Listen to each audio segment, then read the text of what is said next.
Welcome to our introduction on MR of neuroanatomy. I'm going to start out with a very basic approach to neuroanatomy with a sagittal, flare, three-dimensional 1 millimeter image in the midline showing you the brain stem, the medulla with the medullary clava, the medullopontine sulcus, the pons, the midbrain, and you see the mammillary body is a nice little landmark anterior to it. There's the pituitary gland and fossa. And we're going to drill into each one of these subjects separately. We've got the collicular plate, the inferior colliculus, and the superior colliculus. Behind that is the cerebellum with the lobes of the vermis lying below the tentorium cerebelli, and there's the straight sinus and vein of Galen. Now just above that, if we scroll a little bit, we've got the occipital lobe, responsible for vision with the calcarine sulcus. Separating the occipital lobe from the rest of the brain, including the cuneus and the precuneus, is the parieto-occipital sulcus. So this is the boundary between the occipital lobe and the parietal lobe. Now let's go out a little bit to the side for some just very gross anatomy, looking at the frontal operculum and the temporal operculum and the Sylvian fissure, which is shaped a little bit like a caterpillar, and it separates the frontal lobe from the temporal lobe. Now there are some very specific areas of anatomy that we'll talk about, including Broca's area, in a separate vignette in the anterior frontal lobe. The separation of the frontal lobe from the parietal lobe falls to the central sulcus of Rolando. So here's the precentral sulcus. I'm going to show you in a few more vignettes how to identify it. There is the central sulcus. Here's the precentral gyrus, which is bigger than the postcentral gyrus. So the central sulcus, now we follow it off to the midline. There it is. There it is. It's a little hard to see in the midline. It has more of an oblique configuration to it, so we kind of lost it a little bit. It's right there, actually. That will separate the frontal lobe from the parietal lobe. You can see there's a lot less parietal lobe right here than there is off to the side. If we go back off to the side, there's a lot more parietal lobe. Let's go back to the central sulcus of Rolando. It's right there. So this would be frontal, this would be parietal, this would be occipital, and this would be temporal. Now, one other thing you should be aware of is that these sulci, they don't go straight up and down. They're oblique. So depending upon where you are from top to bottom or how you angle, if you angle this way, things are going to look different than if you angle like in CT this way. And we'll talk about those differentiators and how to identify specific anatomy based on those varied angulations in a separate vignette. So I've given you a rough idea of the brainstem, the cerebellum, the occipital lobe, the parietal lobe, the temporal lobe, and the frontal lobe, and given you the means to distinguish their locales. Let's move on, shall we?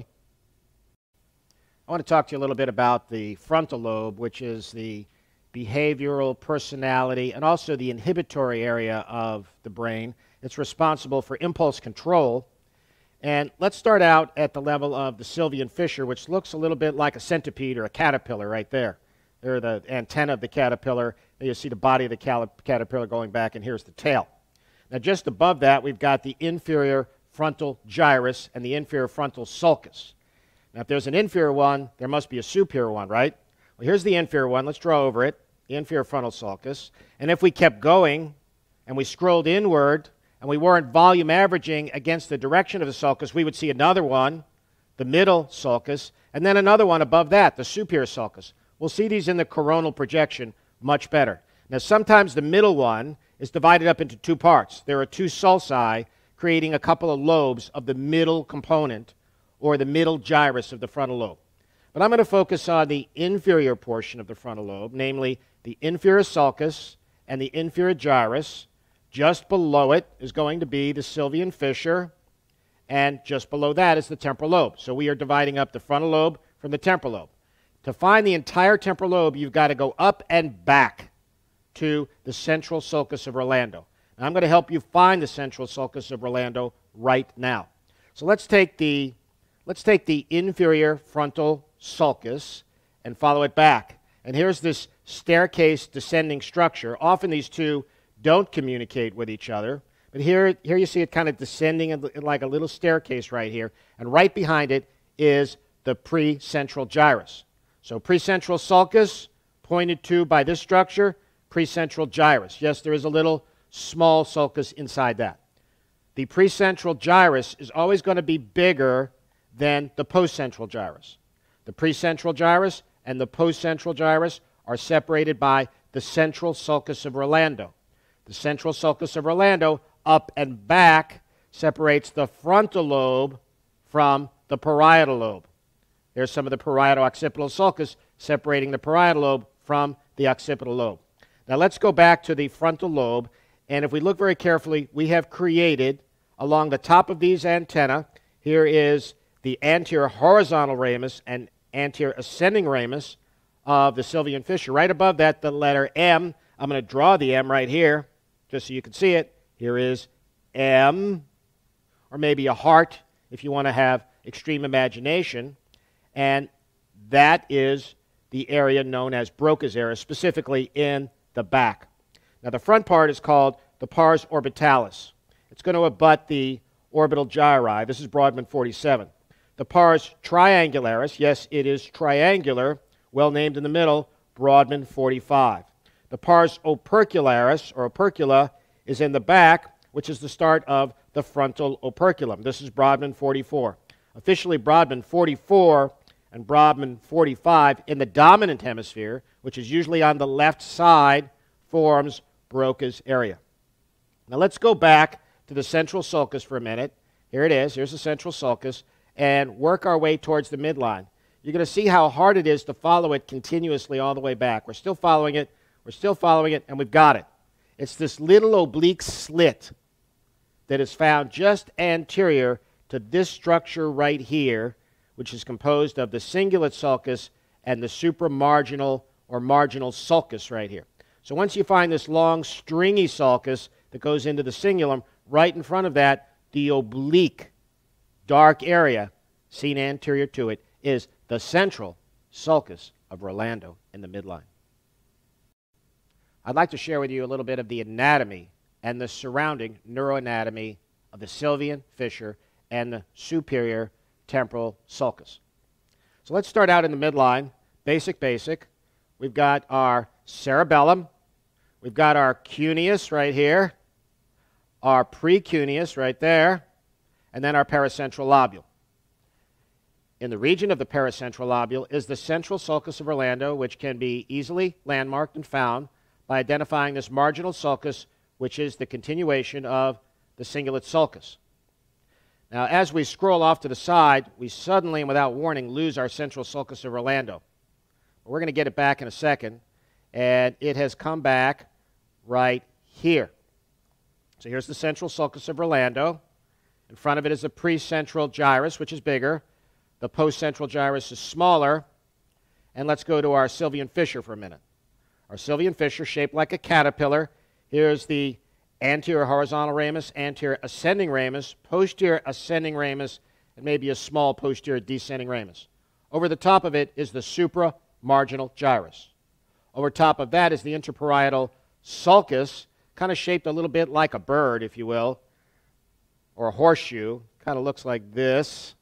There's another portion of it we don't see as well that comes around this way to cap this structure, and that structure is the superior temporal sulcus. The superior temporal sulcus separates the superior temporal gyrus from the middle temporal gyrus. Now, capping, or horseshoe-like on top of the superior temporal sulcus, is the angular gyrus. The angular gyrus and the supramarginal gyrus together form the inferior parietal lobule. Above this sulcus will be the superior parietal lobule. Superior parietal lobule, inferior parietal lobule, separated by the interparietal sulcus. Supramarginal gyrus, angular gyrus, forming the inferior parietal lobule. And the components described for the Sylvian fissure separating the frontal lobe from the temporal lobe. Let's move on. I want to talk a little bit about the middle frontal gyrus, which serves as a nice landmark to identify the precentral sulcus. Let's start out down low in the frontal region.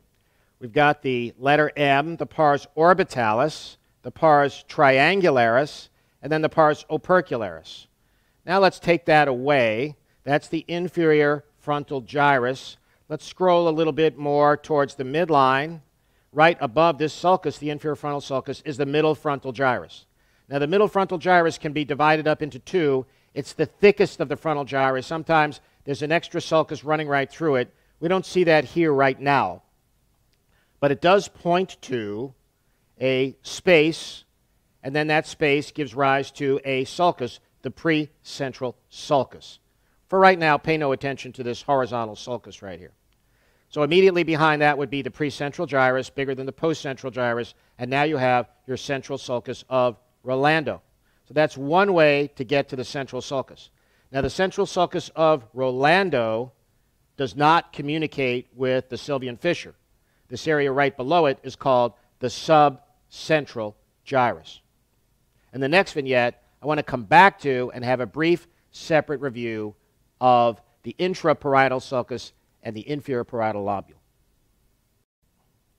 Let's talk about the superior and inferior parietal lobule, especially the inferior parietal lobule. Just to get you oriented, here's your staircase descending precentral sulcus, which means this has to be the precentral gyrus, which means that is the central sulcus. That is the subcentral sulcus. Remember, these two, the Sylvian fissure and the central sulcus, don't communicate. And there is the postcentral sulcus. There's a method to my madness, because the postcentral sulcus becomes this structure, an arcuate shape or horseshoe-shaped structure called the intraparietal sulcus. Sometimes I use the term interparietal, which is actually technically incorrect, so forgive me if I do. The intraparietal sulcus. Above that is going to be the superior parietal lobule, below it the inferior parietal lobule. So let's say it again one more time. I know you're listening on tape, so you can review it again, but there is the postcentral sulcus, central sulcus. Postcentral sulcus is the upswing of this arcuate shape, there it is again, this arcuate shaped intraparietal sulcus. The intraparietal sulcus separates the superior parietal lobule from the inferior parietal lobule. What's in the inferior parietal lobule? Well, right above the Sylvian fissure, supramarginal gyrus. Right above the superior temporal sulcus, the angular gyrus. Inferior parietal lobule, you got it. Let's successfully isolate in the axial projection the central sulcus of Rolando. Let's start out by turning the brain into a little bit of a map. We're going to bifurcate the brain right down the center along the falx, and we'll call this 12 o'clock. We'll call this 6 o'clock. And then at the level of the widest biparietal diameter, we'll have 9 o'clock and 3 o'clock. So now let's keep that in our mind's eye. We've got a sulcus right here, which represents the superior frontal sulcus. Let's follow the superior frontal sulcus back, and we follow it into, all the way up high, this is part of the superior frontal sulcus, the precentral sulcus. So if we've got the precentral sulcus, we know that's going to be the superior frontal gyrus, middle frontal gyrus, precentral sulcus, precentral gyrus, central sulcus of Rolando, the precentral gyrus bigger than the postcentral gyrus. Behind that is the postcentral sulcus. Now, we said before, the postcentral sulcus is the upswing of the intraparietal arcuate-shaped sulcus. It divides the brain into a superior parietal lobule here and an inferior parietal lobule here. In the inferior parietal lobule, you have the supramarginal gyrus and the angular gyrus. So let's summarize one more time. The central sulcus of Rolando can be isolated by finding the upswing superiorly of the superior frontal sulcus into the precentral sulcus. From there, it's easy. Precentral gyrus, central sulcus, postcentral gyrus. If you are a disbeliever or skeptical, we spent many vignettes isolating the central sulcus of Rolando in the sagittal projection. There it is. And it is consistent with our model. There's our precentral sulcus. There's our central sulcus. You can see they cross-reference very nicely. Isolating the superior frontal sulcus following into the precentral sulcus allows you to locate the central sulcus of Rolando. I'd like to isolate the intraparietal sulcus in the axial projection. There it is. If we cross-reference that arcuate-shaped structure in the sagittal projection, there it is. There is our intraparietal sulcus, which is arcuate or horseshoe-shaped in the sagittal projection. It's a nice localization because anterior to it is the central sulcus of Rolando. So it helps you find the central sulcus and the post-central gyrus right in front of it. The intraparietal sulcus separates the parietal lobule into a superomedial supraparietal lobule and an inferolateral inferior parietal lobule. The inferior parietal lobule consists of, in the sagittal projection, the supramarginal gyrus around the Sylvian fissure and the angular gyrus, which sits around the superior temporal sulcus. These two form the inferior parietal lobule. They kind of make a little bit of a horseshoe shape around these two structures, one there and one there, the inferior parietal lobule. So in the axial projection, behind the central sulcus of Rolando, the intraparietal sulcus dividing up the superior and inferior parietal lobule. I want to give you another tool to localize the intraparietal sulcus. First, I'd like to draw it in the sagittal projection, and then I'll show you this sign that you can use. So here it is as an arcuate-shaped structure. Remember, you don't see the whole thing because it's so convoluted and involuted from the surface of the brain. It's very deep. But if I were to show you exactly where that spot was by cross-referencing it, it corresponds right to this locus right here. Now we see part of it on this one cut. And if I was to take the brain, as we did before, and divide it up into 12 o'clock and 6 o'clock, then we have at the widest biparietal diameter, we've got 9 o'clock and 3 o'clock, something like that. And then we're going to take this sulcus, which goes from 3 o'clock, and it usually lands somewhere around here at around 5 o'clock. And then on the other side, this would be 7 o'clock. We can actually see it here at 7 o'clock. Now, 75% of the time on the left side, this intraparietal arcuate-shaped sulcus is continuous. In this case, it's a little bit broken in the back. On the right side, it's a little more disorganized, so it's hard to pick it out from the 9 o'clock to the 6 o'clock position. So it's a little easier on the left, and then you extrapolate on the right just to make it work. So if I take these lines away, you can see it now. There it is right there, going from 3 o'clock to approximately 5 o'clock, maybe a little bit past 5 o'clock in the posterior aspect of the left parietal region of the brain. The intraparietal sulcus, the clock face sign for identifying it as the divider of the superior and inferior parietal lobule. I want to give you another tool for locating or localizing the intraparietal sulcus. Let's bifurcate the brain as we have in prior vignettes. Let's use the 12 o'clock designation anteriorly. We'll cut the brain in half.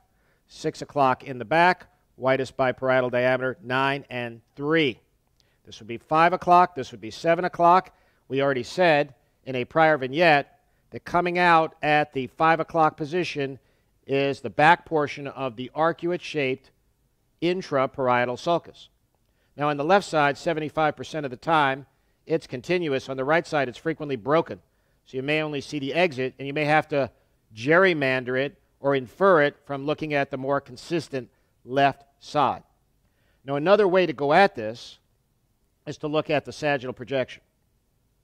Here's the operculum, and right in the back is the staircase descending precentral sulcus, precentral gyrus, central sulcus of Rolando. Let's tap that. Cross-reference it. Now you got your central sulcus. If you got your central sulcus, easy. Precentral gyrus, postcentral gyrus, postcentral sulcus. Now that you have postcentral sulcus, you know that it's the upswing of the intraparietal sulcus, so that must be the intraparietal sulcus. Therefore, that has to be the superior parietal lobule, that has to be the inferior parietal lobule, and you're home.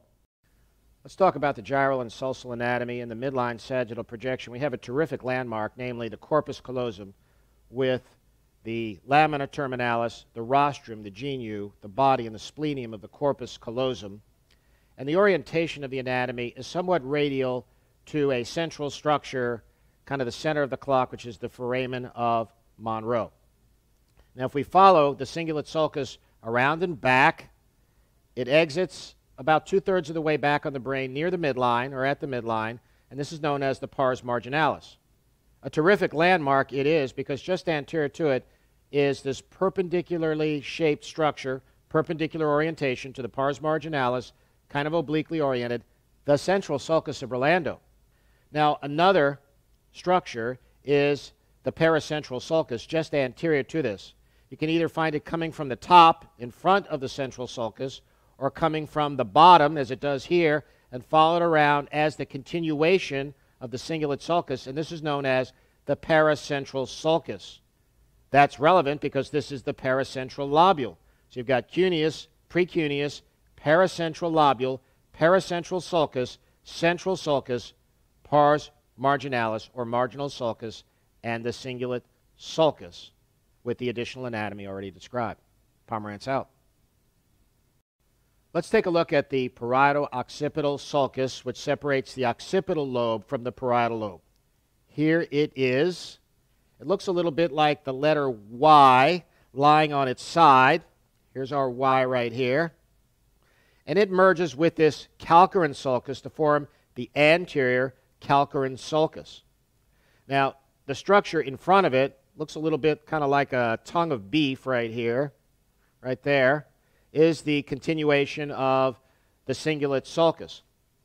Now let's take our arrows away for a minute, or our lines away. We've got the occipital lobe and the cuneus. In front of that is the precuneus. And within the precuneus is something that looks a little bit like the letter H. There's our H. And this is the subparietal sulcus, located in the precuneus. In front of the precuneus is the paracentral lobule. Within the paracentral lobule is the oblique perpendicular to the marginal sulcus, central sulcus of Rolando. This paracentral sulcus, which we discussed in another vignette, which comes up anteriorly, forms the anterior boundary of the paracentral lobule. All of this contributing to the frontal lobe until we get to the central sulcus of Rolando, which defines the parietal lobe posterior to it, which is a tough designation to make in the sagittal near the midline. So frontal lobe, paracentral lobule, central sulcus of Rolando, a little bit of the parietal lobe, precuneus, subcentral sulcus, cuneus, occipital lobe, superior and inferior, calcarine sulcus merges with the parieto-occipital sulcus to form the anterior calcarine sulcus, and there's the beef tongue of the cingulate gyrus. Let's take a look at the pars marginalis in the axial projection. Now, if I were to localize the pars marginalis in the sagittal projection, the continuation of the cingulate sulcus following it on up to the pars marginalis or marginal sulcus, that corresponds to these two foci that look a little bit like kind of a droopy mustache, if you will. Perhaps Salvador Dali's mustache. Now, if we were to look at how we would acquire CT cuts, so we would acquire them obliquely like this, that would mean that the marginal sulcus or the pars marginalis kind of has the same position as we go from caudad to craniad in the axial projection. On the other hand, if we are acquiring MR images, they're going to be in the orthogonal projection. So let's once again draw the pars marginalis. This time we have orthogonal cuts. Let's just change color to make it really clear. If we're going this way, look at what happens to the pars marginalis. As we go up, it goes more posterior or sits more posteriorly. Now let's look in the axial projection. Here we are down low in the pars marginalis, which is this ascending sulcal structure right here. We have our droopy mustache, and then as we go up, the mustache is a little bit straighter. It's also found at the widest biparietal diameter at the 9 o'clock, 3 o'clock position. Typically is where you're going to see the pars marginalis, and there it is. Our mustache is getting a little bit straighter. Let's keep going more craniad, and now our mustache is kind of flipping up a little bit like Salvador Dali's mustache that's no longer drooping, And why is this important?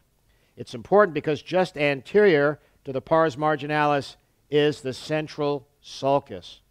And this little notch right here in the precentral gyrus is the hand motor area of the left cerebral hemisphere, similarly on the right side. The central sulcus of Orlando sits anterior to this little basket right here, so it kind of pokes its way just in front of the pars marginalis, while directly behind it is the post-central sulcus. You all know from prior vignettes, if you've watched them, that the post-central sulcus is the upswing of the arcuate-shaped intraparietal sulcus. So you've got post-central sulcus, precentral sulcus, precentral gyrus, post-central gyrus, hand motor area, pars marginalis. And the pars marginalis looks a little bit different on MR than CT for reasons previously discussed. Pomerantz out. Let's take a look at the sagittal midline cut, the guts, the heart and soul of MRI of the brain, where you might use this sequence to evaluate, and especially this projection, to look for anomalies of the brain in pediatric patients. I want to talk about the commissures. So I'm going to start out with the inferior colliculus, the superior colliculus, and I run right into the posterior commissure, which is a pretty small structure. And right above it is the habenular commissure, sitting between it, the posterior commissure, and the pineal gland, which is not a commissure. Another commissure is the interthalamic adhesion, which you can scroll back and forth, the midline portion of the thalamus. A well-known commissure anteriorly is the anterior commissure. And then the largest commissure, the granddaddy of them all, is the corpus callosum. We look in the midline, we see a vertical slit-like area of hyperintensity right there, the lamina terminalis and the rostrum of the corpus callosum, followed by genu, body, and the splenium of the corpus callosum, which you're all familiar with. And as long as we're in the neighborhood, we've got the body and crus of the fornix, and then the fornix itself. We'll move on now to some of the other structures in the midline if you have time. Sagittal midline anatomy, focusing on the brain stem, the medulla separated from the pons by the pontomedullary sulcus. Another little dippity-doo or sulcus can be seen at this protrusion here, which is a landmark known as the medullary clava, where the proprioceptive nuclei will synapse. Anteriorly in the medulla will be the location of the pyramids and the motor tracts. As we ascend, we reach the level of the pons with the pontine belly, the floor of the fourth ventricle. Here's the fourth ventricle with the vestigium of the fourth. There's the inferior recess of the fourth. There's the superior recess and aqueduct of Sylvius. And the facial colliculus bump sits on the floor of the fourth ventricle, not easily seen here. As we move up to the level of the midbrain, separated by the ponto-midbrain sulcus, we see the inferior colliculus, the superior colliculus, the posterior commissure, and the aqueduct of Sylvius. Anteriorly, we've got the mammillary body, the interpeduncular cistern, through which the third nerve will be seen exiting on higher resolution imaging, and we'll show it to you separately in the cranial nerve section. If you look very carefully, you can see a little white structure ascending from the region of the mammillary body, and this is known as the mammillothalamic tract. That concludes a brief discussion of the brain stem, including a little bit of the ventricular anatomy. There's the third ventricle sitting immediately above it. Let's move on. Pomerantz out. Let's take a look at the cerebellar vermis on the sagittal midline with some magnification. Just to get us oriented, here's our fourth ventricle with the vestigium of the fourth, whose shape and pointedness and size we pay close attention to. Here's the inferior recess of the fourth, the floor of the fourth, where you'll find the facial colliculus bump, the inferior colliculus, the superior colliculus, the posterior commissure, the habenula, and the pineal gland. Behind the cerebellum is the straight sinus, and above it the vein of Galen. The tentorium cerebelli and the falcotentorial region coalesce in this position. Inferior to the cerebellum is the foramen magnum. If we draw a line from the tip of the basion to the tip of the opistheon, we like to see the cerebellar vermis above that line. But it can lie 3 or 4 millimeters below that line, as long as, I'll draw it again so you can see it a little better, maybe with another color, as long as the cerebellum is not compressed, is not squished from anterior to posterior. And as long as the cerebellar tonsils are nice and round rather than being peg-shaped. If they're peg-shaped, then we have to worry a bit about Chiari malformation or one of its lesser variants. Now let's turn our attention in the midline to the cerebellar vermis. We've got a small structure initially, anterosuperiorly, the lingula. Then the next structure is going to be the centrum. I'll use yellow for that. Then the largest, the granddaddy of them all, I use blue, is the culmen. It's the biggest lobe of the cerebellar vermis. Then we get into three lobes that are kind of hard to separate them out here. We've got the declive, the folium, and the tuber corresponding to this lobe. And so declive, folium, and tuber, we'll say declive, folium, tuber. Then underneath that, and slightly anterior to it, we have the pyramis, or the pyramidal lobe of the cerebellum. And then we get into the last two lobes, which we'll use light blue for, the uvula, and then the one all the way anteriorly, we'll make a different color just so you can pick it out in purple, the nodulus.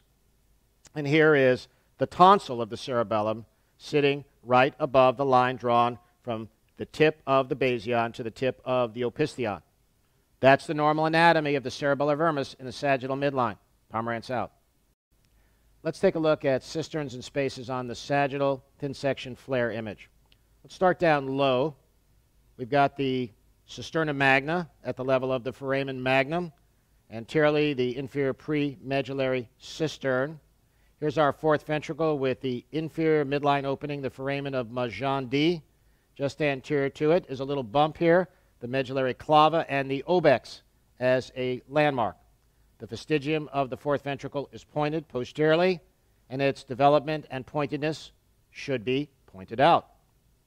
Above, the fourth ventricle continues as the aqueduct of Sylvius.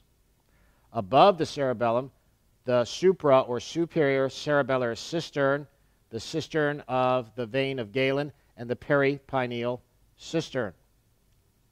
Anteriorly, the interpeduncular cistern through which the apparent exit of the third nerve can be found, with the prepontine cistern off to the side will be the peripontine and perimedullary cisterns, and off to the side you'll find the foramina of Luschka and lateral recesses of the fourth. We don't see them on the midline cut. The third ventricle is a little bit squirrely. It's got a few recesses. Let's draw them in. We've got a recess above the pineal gland called the suprapineal recess, a little nubbin that bumps right into the pineal called the pineal recess of the third. Then as we come forward, we've got the suprainfundibular recess right here, and then we also have anterior to that the supraoptic recess in front of it. The four recesses of the third ventricle. And we've also got the suprasellar cistern, and volume averaged is the midline portion of the lateral ventricle. Those are the major cisterns that you see on a sagittal midline view. Pomerantz out. I'd like to take a look at the oft-forgotten blood supply of the midline. For many of us, think about the blood supply when we have medial lateral anatomy, like an axial or a coronal. But we see so many of these, and vascular disease on this particular cut can be a little confusing. By the way, pay no attention to this little finger-like projection, which is just volume averaging of a gyrus in the inferior frontal region. Let's start out with the anterior cerebral artery in red. I think you're going to be surprised at how far back it goes. We've already told you the frontal lobe goes up and back pretty far, but the anterior cerebral artery will encompass portions of the precuneus. So let's take that pretty far back, and then I need to take it down a little further, and I could color all this in right here, and this would be anterior cerebral artery distribution. Now, there's some variability in how the ACA and PCA intersect each other. I'm going to use kind of deep purple in honor of Jimi Hendrix to finish out the posterior cerebral artery. And the posterior cerebral artery will come down and encompass everything right up to the collicular plate right there, and then there are sometimes collicular perforators that may come from the back, and it stops just shy of the cerebellum. Then, to be anatomically consistent, we're working away from top to bottom. Let's go with a green color for the upper portion of the cerebellum, which is probably about half the cerebellum. And that's going to be the SCA, or superior cerebellar artery. I should mark the PCA with PCA, just for your perusal and interest. The next stop is going to be pica, which is going to encompass the inferior cerebellar vermis and the cerebellar tonsil. And some of you are familiar with pica syndrome or Wallenberg syndrome, which is a pretty important one, especially for you medical students. Then we work our way into the region of the corpus callosum, and here we've got medial lenticular striates and callosal perforators, and these pretty much have their own locus. I'll use a light blue for this, and I'll color in the callosum, although the back of the callosum is not supplied by these perforators. The back of the callosum, I should note, is supplied by the posterior cerebral artery. I'll give it a little deeper purple. So that's still posterior cerebral artery blood supply right there. Now let's work our way into the brain stem. I think I'll try something a little bit orange for the midbrain, and projecting from the midbrain up into the thalamus, pretty tall, almost columnar-like area, encompasses some of the mammillary body as well. I'll color it in, and that is the posterior choroidal and posterior thalamo-perforating arteries from the posterior cerebral artery circulation. So perhaps I'll label it as officially PCA, but there are perforates. They are not the main vessels that supply that area. Then we'll come down to kind of a deeper blue, and we're in the pons now. And these are perforating branches of the basilar artery, pretty simple. I'm not going to, actually I will draw them in. Basilar artery perforators, BAP. And now down to the region of the medulla of the brain stem. These are perforating branches of the vertebral artery. I'm going to use something a little aesthetically less pleasing, brown, and there you have it. The midline blood supply of the brain, oft overlooked. Pomerantz out. I want to take a moment to talk about the skeleton on the sagittal midline view, since everybody gets a sagittal midline view for brain MR. We've got the diploic space, which has variable amounts of fat in it, especially in the midline, where it's pretty much devoid of fat, as you frequently volume average the sagittal suture. And the sutural volume averaging can produce this little dotted appearance. I'll make it a little lighter so you can see it, of the diploic space. You've got an inner table, an outer table, and then the galea, which is visible inferiorly, but superiorly it hugs the outer table, so it's hard to separate out the galea unless it's lifted off by a subgaleal hematoma. Here is the superficial fascia of the scalp. There's the skin, and here's some subcutaneous fat. Then we have the tip of the basion and the tip of the opistheon, which define the foramen magnum. And then we've got the anterior button of C1, the atlantodental interval, which we pay careful attention to in rheumatoid arthritis, and the tip of C2. And there are some membranous and ligamentous structures we'll tackle in the cervical, spine, talk, and vignette. We've got the anterior arch of C1 as mentioned, and the posterior arch of C1, the posterior arch of C2. Don't forget to look at the sphenoid sinus and the frontal sinus. The clivus is a particular area of consternation. You can have synchondroses here. You can have bone islands here. You can even have recruitment of red marrow in this flat bone structure, and sometimes that may produce some consternation when you're considering the diagnosis of metastatic disease.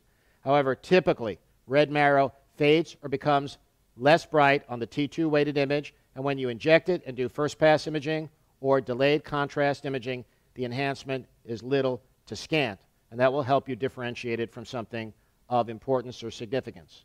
We're going to tackle in its entirety the brainstem skeletal anatomy in another series of vignettes. Pomerantz out. I want to talk about some miscellaneous structures on the midline sagittal MR that we frequently forget to look at.